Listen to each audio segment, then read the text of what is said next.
새로운 일을 행하시고 또 새로운 힘과 능력을 부어주시고 교회 안에 개인적으로 놀라운 하나님의 일들을 이루실 것을 믿습니다. 주여, 우리가 믿음으로 나아가게 하시고 믿음으로 열린 문을 향해 나아가게 하시고 믿음으로 추수하게 하여 주시옵소서.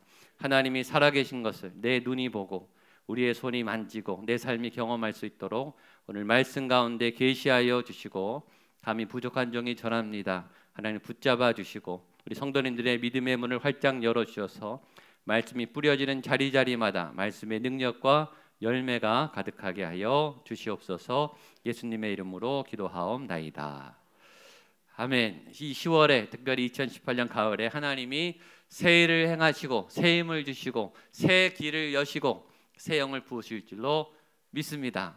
옆에 분에게 한번 따라서 선포하세요. 새 힘을 주십니다. 새 영을 부으십니다. 새 길을 여십니다. 아멘. 가을에 여러분들 이런 기도도 한번 하면 어떨까? 내 인생의 가장 큰 기도 응답, 내 인생의 가장 큰 믿음의 성장, 내 인생의 가장 큰 하나님의 은혜가 이 가을에 열리게 해 주십시오. 여러분, 그런 기도를 드리면 왜 안 됩니까? 왜 금년에 그런 일이 생기면 안 될까요?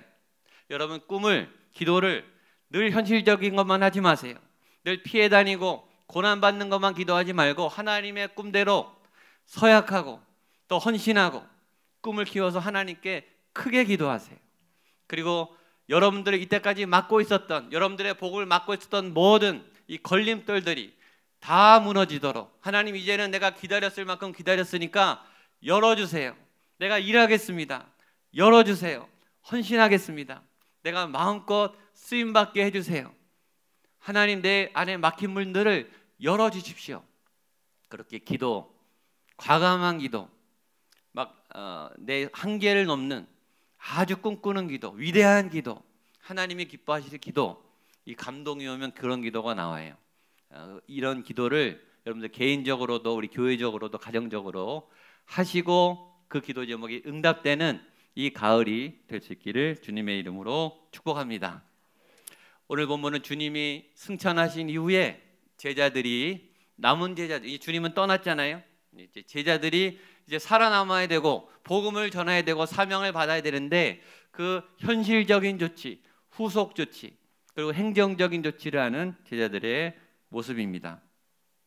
주님은 떠났어요. 주님은 이제 안 보여요. 언제까지 하늘만 바라보겠어요? 현실로 돌아와야죠. 꿈도 꾸고 기도도 하고 소망도 갖지만 현실은 현실이죠. 뱀같이 지혜로우셔야 돼요. 현실을 직면하고 현실과 싸우고 현실에 대처하는 믿음의 능력, 믿음이 현실에 나타나도록 그런 구체적인 조치를 해야 되죠. 그게 지혜로운 거예요. 이 제자들이 오래 주님을 쳐다보지 않고 빨리 현실로 돌아왔어요. 그리고 다시 리더를 뽑으는데 누가 리더가 됐을까요?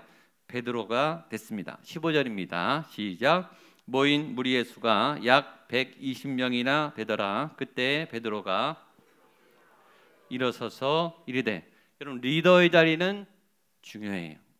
중요한 자리, 중요한 모임일수록 리더의 위치는 굉장히 중요해요. 그러나 탑 리더인 예수님은 떠나셨어요. 여러분, 누가 예수님만큼 잘하겠어요? 그 어느 누가 예수님만큼 지혜로우시겠어요? 그 어느 누가 예수님의 영성을 따라가겠어요? 아무도 못해요. 그러면 비워놓을 건가? 비워놓으면 안 돼요. 누군가는 대신 해야죠. 탑 리더가 없으면 공동체가 붕괴됩니다. 최종 결정권자, 책임지는 사람, 리더는 굉장히 중요해요. 예수님이 떠나신 그 빈자리에, 그 강단에 누가 올라가는가? 베드로가 올라갔어요. 여러분, 베드로가 자격이 있을까요? 베드로는 자격이 없어요. 베드로는 가룟 유다와 똑같은 배신자예요.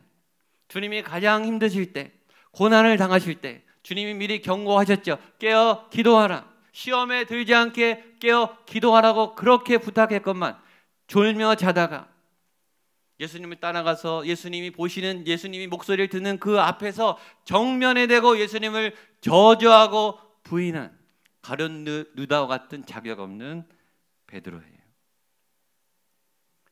그런 베드로가 예수님이 빈자리에 올라갔다는 거죠. 근데 베드로만 자격이 없는 게 아니라 거기 제자들이요 다 자격 상실이에요. 왜냐하면 예수님이 잡히셨을 때 제자들도 다 도망갔거든요. 그날로 다 해임이에요. 이건 제자 자격 아웃이에요. 그래서 본인들도 알고 다 고기 잡으러 갔어요. 베드로도 마찬가지고. 나 같은 인간이 무슨 예수님을 섬기겠나. 결정적인 순간에 스승을 저주한 나는 자격이 없다. 다 고기 잡으러 갔어요. 그런데 베드로가 거기 올라갔단 말이죠. 이것이 첫 번째 질문입니다. 또 하나 엉뚱한 질문이지만 연결되는 또 하나의 질문은 성경의 순서입니다. 신약 성경이 처음에 어떻게 되죠? 마태, 마가, 누가, 요한, 사도행전 이렇게 됩니다. 마태, 마가, 누가, 요한, 사도행전. 그런데 누가복음과 사도행전은 한 책이라고 했습니다. 누가복음이 전편이고 사도행전이 후편. 누가가 썼습니다.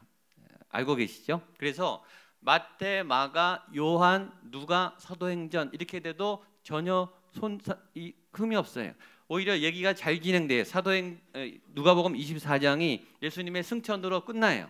그리고 사도행전 1장은 우리가 보듯이 예수님의 승천으로 바로 이어져요. 전편과 후편 이렇게 이어져서 얘기가 좋은데 거기 요한복음이 끼어들었어요. 첫 번째 해석은 공간복음이기 때문에 마태, 마가, 누가가 공간복음이기 때문에 그렇게 배치했을 거예요. 또 하나 왜 거기 요한복음이 끼어들어갔는가? 요한복음 21장 때문이에요. 요한복음 21장에는 무슨 장면이 나오는가? 예수님이 부활하신 이후에 디베라 바닷가에서 고기 잡으러 떠난 사도직을 다 사임한 그 제자들을 다시 불러 모아서 베드로에게 다시 사도직을 부여하는 굉장히 중요한 회복의 장면이 나옵니다. 보겠습니다. 요한복음 21장 15절 같이 한번 읽어보겠습니다. 시작. 그들이 조만 먹은 후에 예수께서 시몬 베드로에게 이르시되 요한의 아들 시몬아 내가 이 사람들보다 나를 더 사랑하느냐 하시니 이르되 주님 그러하나이다. 내가 주님을 사랑하는 줄 주님께서 아시나이다. 이르시되 내 어린 양을 먹이라 하시고. 이게 요한복음의 마지막이에요. 복음서의 마지막이 이거예요. 복음서의 마지막, 요한복음의 마지막이 예수님이 11제자를 불러놓고 베드로에게 특히 베드로야 네가 나를 사랑하느냐? 여전히 아직도 사랑하느냐? 그런 주님이 나타나서 부활해서 베드로에게 베드로야 네가 어떻게 그럴 수가 있니? 내가 제일 힘들 때 내가 경고했는데 네가 어떻게 나를 저주하며 부인할 수 있니? 하고 분노를 쏟아내지 않았어요. 베드로는 벌벌 떨었겠죠. 예수님의 얼굴을 못 봤을 거예요. 근데 예수님은 베드로야 네가 아직 나를 사랑하니? 이렇게 3번 물었어요. 왜 예수님이 3번 물었을까요? 베드로가 3번 부인했기 때문에. 3은 완전수예요. 완벽히 부인했는데 예수님이 완벽히 다시 돌려놓은 거예요. 예수님은 우리에게 용서하시고 기회를 주시는 완벽히 용서하시는 주님인 줄로 믿습니다. 베드로가 네 주님, 그럼요 주님, 당연히 주님을 사랑합니다. 그때 예수님 뭐라 그러죠? 내 양을 먹이라. 그게 사도의 복직이에요. 사도권의 복직. 네가 실수했지만, 네가 그렇게 넘어졌지만, 그러나 베드로야 내 양을 다시 먹여라. 내 양을 치라. 내 양을 먹이라. 제자들이 다 보는 앞에서 공개적으로 사도권을 복직시킨 거예요. 그래야 사도행전 1장의 베드로가 강단에 올라가는 게 설명이 되는 거예요. 아니 자격 없는 배신자가 어떻게 감히 뻔뻔하게 예수님의 강단에 올라갈 수가 있고 초대교회 제일 큰 리더가 될 수 있겠어요? 자격이 없죠. 베드로는 과감히 거기에 뛰어 올라가서 첫 설교를 시작합니다. 자격은 없어요. 저도 자격이 없고 여러분도 다 자격이 없죠. 세례받고 회개했지만 우린 또 죄를 짓는 배신자의 삶을 또 살아요. 자격 없죠. 그러나 예수님은 오늘 우리에게 기회를 주시는 거예요. 네가 아직 나를 사랑하느냐? 내 양을 네가 나를 위해서 이 일을 해줘야 되겠다. 여러분, 자격 없다고 뒷걸음 치신 분들, 상황이 어렵다고 포기하신 분들 혹시 계시면 오늘 주님의 이 음성을 들으시고 다시 주님의 부르심의 자리로 나온 여러분 될 수 있기를 축복합니다. 그런데 그 다음 베드로의 설교가 충격적이에요. 왜 충격적일까요? 보십시오. 16절 시작. 형제들아, 성령이 다윗의 입을 통하여 예수 잡는 자들의 길제배가 된 유다를 가리켜 미리 말씀하신 성경이 응하였느니라 응하였으니 마땅하도다. 여러분, 베드로의 첫 설교가 뭐냐면 아이러니하게도 가룟 유다를 정죄하는 설교예요. 기가 막히지 않습니까? 여러분, 베드로가 무슨 자격으로 똑같이 예수님 배신한 그 배신자가 얼마나 두껍게, 얼마나 이 파렴치하게 가룟 유다를 베드로가 어떻게 비판할 수가 있어요? 자격이 안 되죠. 같이 배신한 같은 동급인 사람이 어떻게 다른 사람을 정죄할 수 있겠어요? 그러나 여러분, 이 설교를 베드로가 하고 싶었을까요? 성령님이 시킨 거예요. 베드로는 하기 싫었을 거예요. 너무너무 힘들었을 거예요. 그러나 성령님은 냉정하세요. 가룟 유다에 대해서 얘기하면서 성령님의 메시지는 뭡니까? 죄를 짓는 자는 심판을 받는다. 배신한 자는 심판이 있다. 아주 죄에 대해서 냉엄하게 말씀하시는 거예요.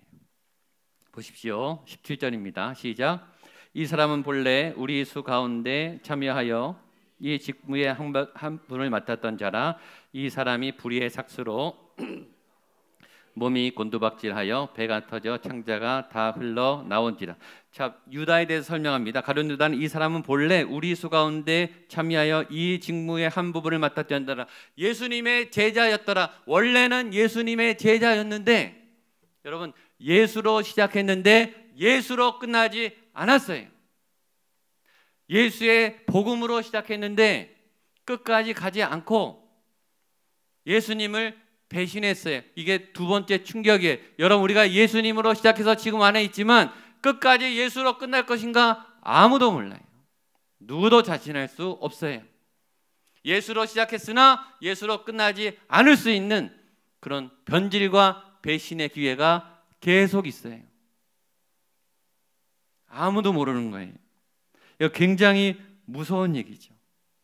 처음에는 다 예수로 시작했어요. 12제자가. 예수님께 직접 배운 12제자 중에 한 사람도 예수로 시작했지만 예수로 끝나지 않았다. 교회 와서 세례를 받고 구원받은 백성으로 시작했으나 교회를 떠나고 예수님을 떠날 수도 있다. 그때는 인권을 안 얘기해. 그때 왜 예수님이 가룟 유다를 놔뒀냐는 거죠. 왜 내가 죄를 짓도록 나를 구원하지 않았냐는 거죠. 그럴 때는 인권을 얘기 안 해. 자유의지 줬잖아요. 그건 예수님 책임이 아니에요. 그건 본인의 책임이에요. 여러분이 예수님을 스스로 믿은 거예요. 여러분이 선택했듯이 버리는 것도 여러분이 버릴 수 있는 거예요. 그건 예수님의 손 안에 있는 게 아니에요. 예수님을 믿었다가 예수님을 떠났기 때문에 그의 삶은 처참한 거예요. 믿음에는 책임이 있어요. 또 하나의 충격적인 사실, 이것은 가룟 유다가 12제자 안에 있었다는 거예요. 배신자는 멀리 있지 않아요. 배신자는 우리 가까운 곳에 있습니다. 여러분의 인생에 가장 큰 상처를 준 사람, 멀리 있는 분입니까? 가장 가까운 분입니다. 가족이에요. 부모님, 자녀, 형제, 제일 친했던 친구. 여러분, 교회를 어렵게 하는 분은 새 가족들이 아니에요. 교회에 가장 오래 돼 있고 교회에 가장 헌신했다고 서약한 믿음의 종들이 가장 교회를 힘들게 해요. 가장 교회 피해를 줘요. 처음에는 예수로 시작했어요. 처음에는 복음으로 시작했어요. 그 헌신과 그 마음은 아름다웠어요. 계속 그러고 있냐 이거죠. 우리의 마음이 배신자가 된 건 아니냐 이거죠. 가장 가까운 목회자, 가장 가까웠던 중직자, 같은 사역팀의 사역자들이 제일 우리에게 상처를 줘요. 여러분 목양교회에서 여러분에게 제일 큰 상처를 줄 수 있는 사람이 누굴까요? 저예요. 저. 제가 배신하면 여러분 다 상처받아요. 그래서 저를 위해서가 아니고 여러분들을 위해서라도 저를 위해 기도하셔야 돼요. 제가 타락하지 않도록, 제가 변질되지 않도록 여러분들 저를 위해서 기도해 주시기를 축복합니다. 여러분 제자가 타락하면 더 처참해져요. 사역도 안 하고 조용한 분이 이렇게 망가지시면 영향이 작아요. 교회 앞에 공직으로 부름받은 리더들이 타락하면 그것은 피해가 큰 거예요. 그래서 제가 조치를 하는 거예요. 그 개인적으로는 사정을 봐드리고 싶어요. 그러나 교회 덕이 안 되기 때문이에요. 복음에 그건 거침돌이 될 수 있어요. 그래서 조치를 하는 겁니다. 보십시오. 18절 이 사람이 불의의 삭수로 밭을 사고 후에 몸이 곤두박질하여 배가 터져 창자가 다 흘러 나온지라. 여러분 이 마지막 배신자의 마지막은 처참했어요. 그리고 누구도 그 시신을 거두지 않았고요. 더 놀라운 것은 다 공개됐어요. 유다는 배신자고 자살했다. 그걸 그 당시 사람만 아는 게 아니고 2000년 내내 전 세계 모든 크리스찬들이 다 알아요. 얼마나 비극적입니까? 예수님을 믿다가 중간에 바뀌면 이렇게 된다라는 게 베드로의 첫 설교예요. 여러분 베드로가 이 설교를 하고 싶었을까요? 제자들이 이 설교를 듣고 싶었을까요? 조용히 덮고 넘어가고 싶었을 거예요.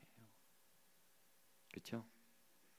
그러나 성령님이 베드로의 첫 강단의 말씀을 죄에 대하여 엄중히 다루고 계세요. 하나님이 성령님이 말씀하는 이 강단에서 선포되는 하나님의 말씀을 여러분들이 오늘 마음에 새기시기를 축복합니다. 두 번째, 그래서 자리가 비니까 이제 한 사람을 채워야 되는 거예요. 뽑는 거예요. 21절 22절 시작. 이러함으로 요한의 세례로부터 우리 가운데 올라가신 날까지 주 예수께서 우리 가운데 항상 우리와 함께 다니던 사람 중에 하나를 세워 우리와 더불어 예수께서 부활하심을 증언할 되어야 하리라 하거늘. 여기 보면 하나를 세워 우리와, 오늘 설교 제목입니다. 한번 따라하자. 하나를 세워 우리와 더불어. 한 번 더. 하나를 세워 우리와 더불어. 한 명이 비었어요. 그러면 채워야죠. 부족한 거는 채워야 돼요. 11명이 사역한다 괜찮죠. 그러나 예수님은 12명을 세웠어요. 그 예수님의 기준에 합당한 그 예수님의 기준을 채워야 되는 거예요. 우리끼리 그냥 남은 사람끼리 하지 아니에요. 주님의 계획대로 주님의 수를 채워야 되는 거예요. 여러분 이 12는 교회의 맥시멈 사이즈, 미니멈 사이즈가 아니라 맥시멈 사이즈. 한 교회는 커봤자 12명. 왜냐하면 그 이상은 감당 안 돼요. 교회는 커야 12명. 12명이 넘으면 쪼개야 돼요. 교회 최고 리더는 예수님도 12명, 한 명 배신했어요. 그게 소그룹이에요. 그게 구역이고 그게 순위예요. 제가 여러분들을 어떻게 다 영적 관리를 하겠어요? 영적 지도를 하겠어요? 저는 못해요. 예수님도 12명밖에 안 하셨는데. 그러니까 다 리더들이 나와서 그 12명을 세워야 되는 거예요. 그 12를 채워나가는 조건, 누구를 세울 것인가? 누구를 하나님의 사도로 세울 것인가? 조건은 딱 두 가지. 하나는 22절 항상 우리와 함께 다니던 사람 중에서, 자격이 일단은 예수님을 계속 같이 따라다닌 사람. 12제자 말고 예수님을 70명이 120명이 500명이 주변에 계속 따라다녔어요. 그 사람들이 그동안에 3년 동안 예수님의 12제자를 얼마나 부러워했겠어요. 근데 들어갈 틈이 없죠. 근데 지금 한 사람이 빈 거예요. 그러니까 기회가 온 거예요. 그 사람들은 어떻게 기회를 잡았는가? 예수님 주변에 늘 있었어요. 예수님의 사역을 같이 따라다녔어요. 두 번째 조건, 예수님의 부활을 증언할 사람. 예수님의 부활을 받고 예수님의 부활을 담대히 전할 수 있는, 상식을 넘어서, 경험을 넘어서 인간이 다시 살아났다, 예수님이 다시 살아났다, 목숨을 걸고 복음을 증거할 수 있는 사람. 이 자격이 딱 두 가지. 초대교회 리더는 딱 두 가지, 예수님과 함께 다녔고 예수님의 복음을 증거할 수 있는 사람. 이 원리에 교회는 리더를 뽑아야 되는 거예요. 병든 교회들, 또 건강하지 않은 교회들의 사람을 뽑는 잘못된 세 가지. 첫 번째는 자리 독점. 하는 사람이 계속 그 자리에 있어요. 그 사람이 하면 잘하죠. 나중에 어떻게 될까요? 그 사람의 파워가 세져요. 그 사람 빠지면 교회 이 공동체가 안 돌아가요. 건강 구조가 아니에요. 찬양하는 분들은 찬양만 계속하고, 안내하는 분들은 안내만 계속하고, 교사하는 분들은 교사만 계속하고, 자리를 독점하면 안 돼요. 두 번째는 친분 독점. 친한 분들끼리 계속 가요. 어떤 교회는요, 가족이 리더십으로 다 돼 있어요. 목회자부터. 거기 누가 들어가겠습니까? 가족이 되든지 가족하고 친해지든지 이상한 일이 생기는 거예요. 어떤 교회는 지역 특성으로 꽉 차 있어요. 그 지역 출신이 아니면 리더가 안 돼요. 어떤 교회는 개척 멤버가 거의 아주 절대 권력을 갖고 있어요. 다 해요. 근데 어떤 건강한 교회는 개척 멤버가 누군지도 몰라요. 그게 건강한 교회예요. 세 번째는 특혜 독점입니다. 어떤 교회는 이해관계로 이렇게 다 돼 있어요. 동관계로만 얽혀 있어요. 교회 사역을 주고받는데 이 뒤로는 비즈니스 관계가 있는 거예요. 그래서 교회들이 병드는 거예요. 사람을 뽑을 때 성경의 원리대로 하지 않고, 교회를 진행할 때 하나님의 말씀에 근거해서 세우지 않고, 성경은 성경이고 다른 이유를 들어서 사람을 세우면 병이 나는 거예요. 초대교회에 사람을 세우는 두 가지 원리는, 첫 번째 예수님하고 친하고, 두 번째 복음을 잘 전할 수 있고. 저는 여러분들이 이 조건을 갖게 되기를 축복합니다. 이게 순수하잖아요. 깨끗하잖아요. 담백하잖아요. 자, 이 제자들이 뭘 했는가? 봉사와 사도의 직분을 했습니다. 23절로 25절 시작. 그들이 두 사람을 세우니 하나는 바사바라 하고도 별명은 유스도라 하는 요셉이요, 하나는 마띠아라. 그들이 기도하여 이르되 무 사람의 마음을 하시는 주여, 이 두 사람 중에 누가 주님께 택하신 바 되어 봉사와 및 사도의 직무를 대신할 자인지를 보이시옵소서.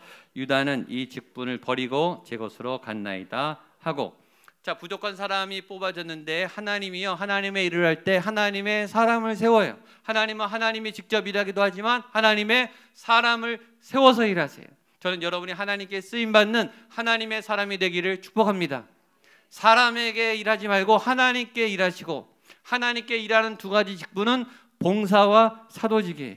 봉사와 사도직.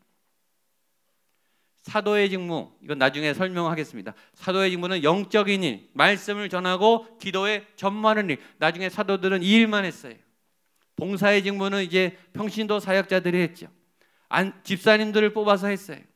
그러나 초기에는 사도들이 이 두 가지, 봉사와 사도의 일을 했다. 봉사란 뭘까요? 봉사는 희생하는 거예요. 봉사는 섬기는 거예요. 봉사는 대가를 받는 게 아니에요. 봉사는 보상을 받는 게 아니에요. 봉사는 그냥 희생하는 거예요. 자기 시간, 자기 돈, 자기 열정, 자기 소유 아낌없이 드리는 것이 봉사예요. 현대 교인들이 점점 혜택을 원해요. 조건을 달아요. 밥 주면 오고, 선물 주면 오고, 박수 쳐주면 오고. 그건 비즈니스예요. 그건 봉사가 아니에요. 청년들이, 젊은 부부들이 점점 자꾸 따지면서 교회를 옮겨 다녀요. 그건 봉사가 아니에요. 봉사는 희생하는 거예요. 봉사는 대가를 받지 않는 거예요. 여러분, 금년에 여러분들이 가장 큰 희생은 뭘 했습니까? 예수님을 위해서.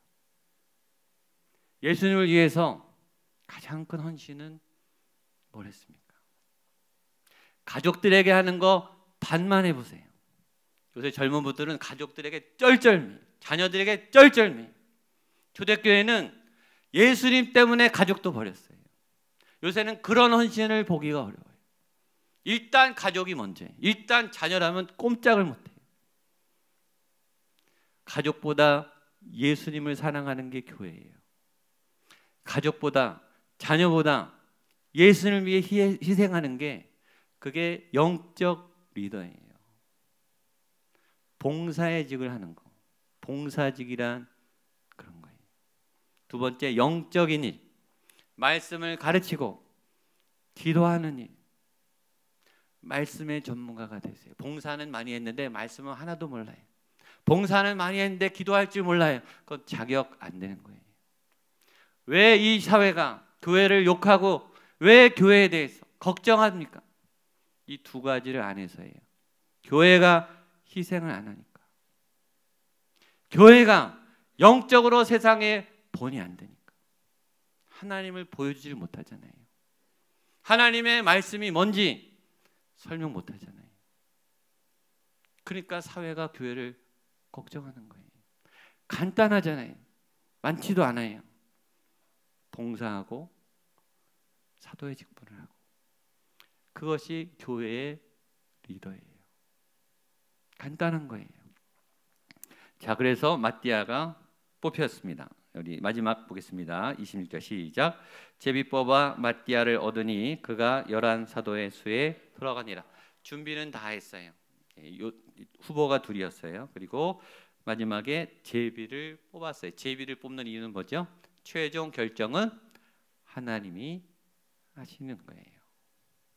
하나님은 하나님이 하세요. 하나님이 뽑으세요. 하나님이요, 여러분한테 부족한 거 다 알아요. 목양교회가 뭘 지금 부족한지 우리보다 더 잘 알아요. 근데 하나님이 하나님에 대해 채워 나가세요. 그러니까 여러분 너무 걱정하지 마세요. 열심히 있는 준비된 종들을 하나님이 세우실 거예요. 저는 여러분들이 하나님이 필요로 하실 때, 하나님이 찾으실 때, 주님 내가 여기 있습니다. 나를 써 주십시오. 주여 내가 주를 사랑하나이다. 그래 네가 내 양을 먹여라. 기쁨으로 하나님께 쓰임받는 여러분 될 수 있기를 주님의 이름으로 축복합니다. 오늘은 같이 한번 찬양하고 기도했으면